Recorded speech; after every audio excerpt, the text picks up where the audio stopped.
হ্যাঁ ভোট এবং না ভোট মানে কি? হ্যাঁ ভোট হচ্ছে তত্ত্বাবধায়ক সরকার নির্বাচন কমিশন গঠনে সরকার এবং বিরোধী দল দুই দলই কাজ করবে। ক্ষমতায় থাকলে ইচ্ছামতো সংবিধান পরিবর্তন করতে পারবে না। সংবিধান পরিবর্তন করতে হলে গণভোট চালু করতে হবে। ডেপুটি স্পিকার, সংসদীয় কমিটির সভাপতি বিরোধী দল থেকে নির্বাচন করতে হবে। কোনো প্রধানমন্ত্রী 10 বছরের বেশি ক্ষমতায় থাকতে পারবে না। সংসদে নারী প্রতিনিধিত্বের মূল্য থাকবে।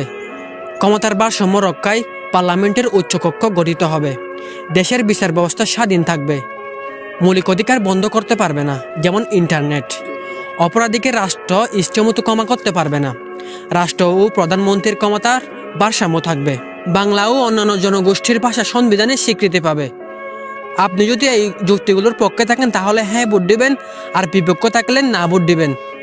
এবার কমেন্ট করছেন আপনি কি হ্যাঁ ভোটে আছেন নাকি না ভোটে আছেন।